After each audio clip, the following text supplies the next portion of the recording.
بسم اللہ الرحمن الرحیم الحمد للہ والصلاة علی اہلہا اما بعد۔ باب نمبر 50، عنوان ہے باب قول اللہ تعالی وآتوا النساء صدقاتہن نحلہ وکثرۃ المہر وادنی ما یجوز من الصداق۔ کیا کہنا چاہتے حضرت؟ اس باب میں حضرت 3 چیزیں بیان فرما رہے ہیں۔ سب سے پہلی چیز حضرت یہ کہنا چاہتے ہیں کہ عورتوں کو جو مہر دیا جاتا ہے وہ مہر ٹیکس جرمانہ سمجھ کر نہیں دینا چاہیے، بلکہ خوش دلی کے ساتھ مہر دینا چاہیے۔ ایک بات آپ کو معلوم ہونا چاہیے کہ مہر اسلام میں عورت سے جو پہلی ملاقات ہوتی ہے، عورت کو جو رقم یا کوئی سامان دیا جاتا ہے اس کو کہا جاتا ہے۔ اب یہ مہر کیوں دیا جاتا ہے، اس کے بارے میں مختلف حکمتیں لکھی ہوئی ہیں۔ ایک حکمت تو یہ لکھی ہوئی ہے کہ مہر اس لیے دیا جاتا ہے کہ جب آپ کسی بڑے سے ملاقات کے لیے جاتے ہیں تو بڑے سے ملاقات کا طریقہ یہ ہوتا ہے، اس کی بڑی شخصیت کا ادب و احترام اس میں ہوتا ہے کہ آپ اس کو کوئی نذرانہ پیش کریں، کوئی ہدیہ پیش کریں، کوئی تحفہ پیش کریں۔ تو آپ آج جس سے ملاقات کے لیے جا رہے ہیں وہ کوئی معمولی چیز نہیں ہے، بلکہ یہ آپ کی بیوی ہے، رفیق حیات بننے جا رہی ہے، لائف پارٹنر بننے جا رہی ہے۔ تو ظاہر سی بات ہے اس کا احترام، اس کا رسپیکٹ، اس کی عزت اس میں ہے کہ آپ اس کو کوئی نذرانہ پیش کریں، آپ اس کو کوئی ہدیہ پیش کریں۔ آپ اندازہ لگائیے کہ اسلام وہ واحد مذہب ہے کہ جو عورت کا رسپیکٹ کرنا سکھاتا ہے کہ ابھی کوئی ملاقات نہیں، کچھ نہیں، لیکن پہلی مرتبہ آپ مل رہے ہیں، پھر بھی آپ اس سے ملاقات اس طرح کر رہے ہیں کہ آپ اس کو نذرانہ پیش کر رہے ہیں۔ دوسری حکمت مہر کی یہ لکھی ہوئی ہے کہ مرد عورت کو وہ تحفہ دے کر، وہ رقم دے کر یا وہ سامان دے کر گویا یہ کہنا چاہتا ہے کہ دیکھو ہمارے اور آپ کے سکھ دکھ کے کوئی ایسے دن نہیں گزرے ہیں، کوئی ایسا مرحلہ نہیں گزرا، پہلی مرتبہ ہماری ملاقات ہو رہی ہے، اس کے باوجود میں آپ کو یہ پیسے دے رہا ہوں، تو اس کا مطلب یہ ہے کہ بعد میں جب آپ میرے ساتھ رہیں گی، سکھ دکھ میں میری شریک رہے گی، تو اس وقت تو میں بطریق اولا پر خرچ کروں گا۔ ابھی جب خرچ کر رہا ہوں تو بطریق اولا بعد میں آپ پر خرچ کرتا رہوں گا۔ اس لیے میں ہمیشہ کہا کرتا ہوں کہ وہ لوگ جو مہر دیتے ہیں اپنی بیویوں کو اور پھر بعد میں خرچ نہیں کرتے، بہت بڑے مجرم ہیں، اس لیے کہ آپ نے مہر دیتے وقت گویا اپنی زبان سے یہ کہا تھا کہ زندگی بھر میں آپ پر خرچ کرتا رہوں گا، جبکہ ابھی تو آپ نے میرے ساتھ سکھ دکھ کے دن نہیں گزارے ہیں، بعد میں تو سکھ دکھ کے دن میں جو آپ میرے ساتھ شریک رہے گی تو اس میں تو بطریق اولا میں آپ پر خرچ کروں گا۔ بہرحال مہر ایک بہت بڑی طاقت ہے جس کے ذریعے سے عورت کا احترام سامنے آتا ہے، عورت کا ادب، اس کا مقام سامنے آتا ہے۔ دوسری بات حضرت نے یہ بیان کی ہے کہ مہر کی زیادہ سے زیادہ کتنی مقدار ہونی چاہیے۔ دیکھیے اسلام میں مہر کی زیادہ مقدار متعین نہیں ہے، سب کا اتفاق ہے۔ کیا دلیل؟ خود قرآن مجید نے کہا ہے وَآتَيْتُمْ إِحْدَاهُنَّ قِنْطَارًا، اگر تم نے کسی کو، اپنی بیوی کو ڈھیروں مال دے رکھا، قنطارا بے حد بے شمار مال دے رکھا، اس سے معلوم یہ ہوتا ہے کہ اگر کوئی بہت زیادہ مال دینا چاہے تب بھی دے سکتا ہے۔ لیکن یہاں 2 چیزیں آپ کو سمجھنا ہے۔ ایک بات یہ سمجھنا ہے کہ ہمارے یہاں بہت زیادہ مہر دینے کو بھی بہت بڑی بات سمجھا جاتا ہے۔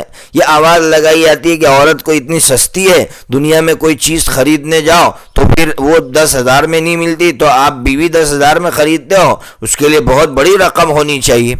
دیکھیے اتنی بڑی رقم نہیں ہونی چاہیے کہ پھر وہ زبانی جمع خرچ ہو کر رہ جائے۔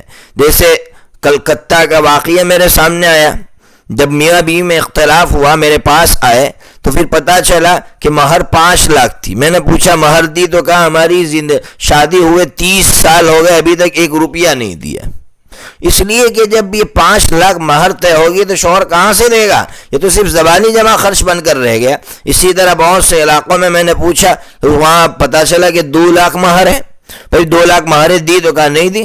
پھر جب شوہر میاں مر جاتے ہیں تو بیوی کو کھینچ کر لایا جاتا ہے اور کہتے ہیں یہاں مہر معاف کرو۔ ارے وہ 10 مرتبہ کہے میں نے مہر معاف کر دیا، مہر معاف نہیں ہو سکتا ہے، اس لیے یہ زبردستی کا معاف کروایا جا رہا ہے۔ اس لیے زیادہ رقم طے کرنے میں یہ بڑا نقصان ہے، اس لیے اتنی مقدار طے کی جائے کہ شوہر ادا کر سکے اور وہ اسی وقت ادا کر دے۔ اور دوسری بات، اتنی زیادہ مہر جو ہے طے کرنے میں دوسرا نقصان یہ ہے، پہلا نقصان بتا دیا زبانی جمع خرچ بن کر رہ جائے گا، دوسرا نقصان یہ ہے جو اس سے بڑا نقصان ہے وہ یہ ہے کہ پھر بعد میں شادی نکاح یہ ایک غریب کے لیے بوجھ نہ بن جائے۔ اس لیے کہ جب سوسائٹی میں مہر 2 لاکھ 3 لاکھ طے ہوتی رہے گی، ایک غریب بچے کا جب نکاح ہوگا تو سوسائٹی کی آواز بن گئی ہے یہ چیز۔ تو اب اگر وہ غریب 10,000 پر اکتفا کرتا ہے، 10,000 مہر طے کرتا ہے تو لوگ تانے دیں گے کہ دیکھ اپنی بیوی کو اس نے صرف 10,000 روپے دیے۔ تو ایک غریب کے لیے یہ چیز بوجھ بن جائے گی، اور اسلام جو ہے یہ بوجھل مذہب نہیں ہے، بہت آسان مذہب ہے، بہت ہلکا مذہب ہے، ہر کسی کے لیے ہے۔ اس لیے مہر کی اتنی مقدار ہونی چاہیے کہ وہ زبانی جمع خرچ ہو کر نہ رہ جائے اور کسی غریب پر بوجھ نہ بن جائے۔ یہ مہر کی کثرت مقدار کے بارے میں آپ کو بات بتلائی۔ اب مہر کی ادنا مقدار کتنی ہونی چاہیے تو اس کے بارے میں سمجھیے۔ مہر کی ادنا مقدار کے بارے میں حضرت امام ابو حنیفہ رحمۃ اللہ علیہ تو فرماتے مہر کی ادنا مقدار کم از کم 10 درہم ہونی چاہیے۔ اس سے کم اگر مہر ہوگی 10 درہم یعنی سمجھیے کہ جو ہے 30 گرام کے برابر ہوتی ہے، 30 گرام سے کچھ زائد مقدار ہوتی ہے، جس کی یوں سمجھیے کہ موجودہ اگر آپ جو ہے قیمت نکالنا چاہے، اگر 40,000 روپیہ کلو چاندی ہو تو 4 تیا 12 اور اس کے اوپر یعنی 1200-1400 روپیہ اس کی مقدار ہوتی ہے 10 درہم کی۔ اس سے کم اگر مہر دی جا رہی ہے تو یہ مہر دینا صحیح نہیں ہے۔ یہ حضرت امام ابو حنیفہ رحمۃ اللہ علیہ کا نظریہ ہے۔ حضرت امام شافعی رحمۃ اللہ علیہ فرماتے ہر چیز مہر بن سکتی ہے، چاہے وہ مال ہو یا مال نہ ہو۔ جیسے ان کے یہاں تعلیم قرآن بھی مہر بن سکتا ہے۔ یعنی کیا مطلب؟ شوہر سے یہ کہہ دیا آپ ہمیں جو ہے اتنا قرآن سکھائیں گے، یہ مہر بن گئے، اس کے لیے مال ہونا ضروری نہیں ہے۔ اس کے علاوہ جو دوسرے ائمہ ہے اس میں حضرت امام مالک رحمۃ اللہ علیہ کا نظریہ ہے کہ سب سے کم مقدار ہے وہ ربع دینار ہے، یعنی دینار کا 1/4 حصہ، اس سے کم دیں گے تو حضرت امام مالک رحمۃ اللہ علیہ فرماتے ہیں کہ یہ دینا صحیح نہیں ہے۔ حضرت امام احمد ابن حنبل رحمۃ اللہ علیہ فرماتے ہیں کہ مہر میں مال دینا ضروری ہے، لیکن کتنا دے تو کہا کوئی بھی چیز جس کی قیمت ہو وہ چیز دے سکتے، چاہے 2 روپیہ 10 روپیہ 5 روپیہ 100 روپیہ، جو بھی چیز جس کی قیمت ہو سکتی ہے وہ مہر میں دینا صحیح ہے۔ تو بہرحال چاروں ائمہ نے اپنی اپنی بات کی۔ حضرت امام ابو حنیفہ رحمۃ اللہ علیہ نے فرمایا ہے کہ 10 درہم سے کم نہیں دے سکتے۔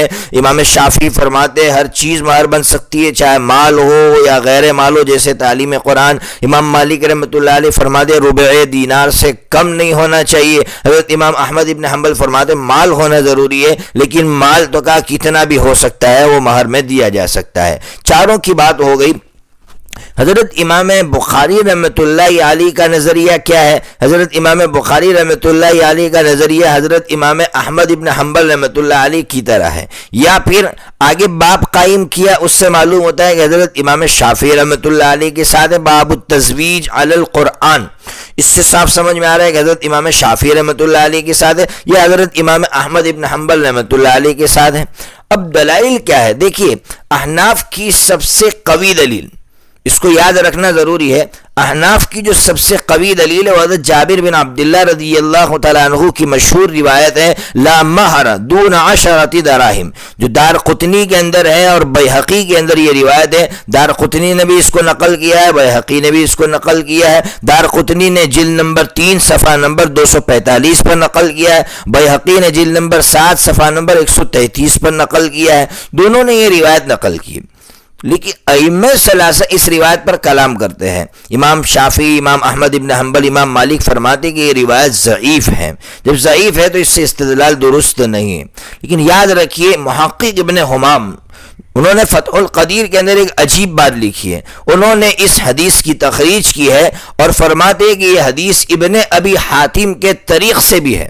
ابن ابی حاتم کے طریق سے انہوں نے نقل کی اور پھر بعد میں یہ لکھا ہے کہ حافظ ابن حجر عسقلانی فرماتے انہو بہذا الاسناد حسن، کہ یہ حدیث اس سند سے حسن ہے، ولا اقل منہ، اس سے کم درجے کی تو نہیں ہے. اس سے معلوم یہ ہوتا ہے کہ یہ حدیث ضعیف نہیں ہے. ہاں اس کے جو دوسرے طرق ہے ان طرق کو اگر لیں گے تو یہ حدیث ضعیف ہو جائے گی. باقی اس طریق کو اگر آپ لیتے ہیں ابن ابی حاتم والے طریق کو تو یہ حدیث حسن کے درجے کی ہے. بہرحال احناف نے اس سے استدلال کیا اور یہ حدیث کوئی ضعیف نہیں ہے بلکہ حسن کے درجے کی ہے. تو تین مسئلے ہو گئے. اب حضرت جو ہے جو حدیث لا رہے، قرآن کی آیتیں لا رہے تھے، قرآن کی آیتوں سے تو سمجھا دیا کہ اس کی زیادہ سے زیادہ مقدار کوئی نہیں ہے شریعت کی نظر میں. اور کم کے بارے میں تو حضرت نے فرمایا وقال سعد قال النبی صلی اللہ تعالی علیہ وسلم ولو خاتما من حدید، یعنی حضرت بھی وہی بات کہہ رہے جو حضرت امام احمد ابن حنبل رحمۃ اللہ علیہ نے فرمائی تھی کہ ایک لوہے کی انگوٹھی بھی مہر بن سکتی ہے، حالانکہ اس کی کوئی قیمت نہیں ہوتی ہے لیکن حضرت فرماتے ہو سکتی ہے. کیا دلیل؟ تو حضرت آگے ایک اور دلیل دے رہے. 5148 نمبر کی حدیث ہے. یہ حدیث اپنے آپ نے بار بار پڑھی ہے کہ حضرت عبد الرحمن ابن عوف رضی اللہ تعالیٰ عنہ نے ایک عورت سے نکاح کیا تھا. پھر آپ کو معلوم ہے کہ میرے آقا نے حضرت کے اوپر جو ہے یہ شادی کے کچھ آثار دیکھے تو فرمایا کہ کیا بات ہے عبد الرحمن؟ تو فرمایا حضور میں نے ایک عورت سے شادی کر دی وزن نوات پر. یہاں حضرت امام بخاری رحمۃ اللہ علیہ استدلال کر رہے وزن نوات سے. دیکھیے وزن نوات کے برابر، تو نوات کتنا ہوتا ہے؟ مشہور و معروف اور راجح قول ہے کہ وہ 5 درہم کے برابر ہوتا ہے. حضرت امام بخاری رحمۃ اللہ علیہ نے الادب المفرد کے اندر بھی اس کو راجح قرار دیا ہے. معلوم یہ ہوا کہ 5 درہم کے برابر. تو حضرت امام بخاری رحمۃ اللہ علیہ حدیث لا کر یہی کہنا چاہتے ہیں کہ دیکھیے 10 درہم ہونا ضروری نہیں ہے، 5 درہم پر نکاح ہو گیا، اس لیے جو ہے 10 درہم سے کم کی بات درست نہیں ہے. دیکھیے احناف ان روایتوں کا کیا جواب دیتے ہیں. احناف ان روایتوں کا ایک جواب تو یہ دیتے ہیں کہ یہ جتنی مہر ہے، جیسے ابھی آئے گا کہ لوہے کی انگوٹھی پر نکاح ہو رہا ہے. حضرت سہل والی جو روایت تھی کہ اس عورت نے آ کر کہا تھا میں نے اپنی ذات بخش دی، تو اس وقت جو صحابی تھے انہوں نے لوہے کی، حضور نے کہا تھا لوہے کی انگوٹھی ہو تو وہ لا کر دے دو، تو لوہے کی انگوٹھی پر نکاح ہو سکتا ہے. یہ جتنی روایتیں ہیں ان روایتوں کو مہر معجل پر، عین کے ساتھ مہر معجل پر محمول کرتے ہیں. یعنی اس کا مطلب یہ ہے کہ شریعت یہ کہے ابھی جتنا ہے اتنا دے دو، بعد میں کم از کم آپ کو اتنا تو دینا ہی، اس سے کم آپ دے سکتے نہیں ہے. تو گویا اس کو مہر معجل پر محمول کیا ہے. لیکن ظاہر سی بات ہے جیسے حضرت عبد الرحمن ابن عوف رضی اللہ تعالیٰ عنہ والا واقعہ لیتے ہیں تو میرے خیال میں یہ جواب درست نہیں ہے. ایسا تو نہیں ہے کہ میرے آقا نے ایسا کہا کہ عبد الرحمن یہ تو بہت کم مہر ہے، بعد میں تم زیادہ مہر دے دینا، اس لیے کہ شریعت میں 10 درہم سے کم میں مہر ہو سکتی نہیں ہے. ایسا کوئی جواب دیا نہیں. اس لیے علامہ انور شاہ کشمیری رحمۃ اللہ علیہ بہت اچھی بات بیان فرما رہے. حضرت فرما رہے کہ اصل میں ابتدا اسلام میں مسلمان بہت زیادہ غریب تھے، اس لیے اس وقت شریعت نے مہر کے معاملے میں بہت رعایت دی تھی. لیکن جب بعد میں اللہ تعالیٰ نے فراخی عطا فرمائی اس لیے پھر مہر میں زیادتی کر دی گئی اور یہ کہہ دیا گیا کہ اب تو کم از کم 10 درہم مہر ہونا چاہیے، اس سے کم میں مہر ہوگی تو یہ درست نہیں. یہ بات گلے سے نیچے اترتی ہے اور یہ جواب بھی بن سکتا ہے. اس لیے اس عاجز کو احناف نے جو پہلا جواب دیا وہ جواب درست نہیں لگ رہا تھا، اس لیے عاجز نے یہ جواب آپ کے سامنے رکھ دیا ہے. اس کے بعد کا جو باب ہے جس کا عنوان ہے نمبر ہے 51، باب التزویج علی القرآن و بغیر صداق.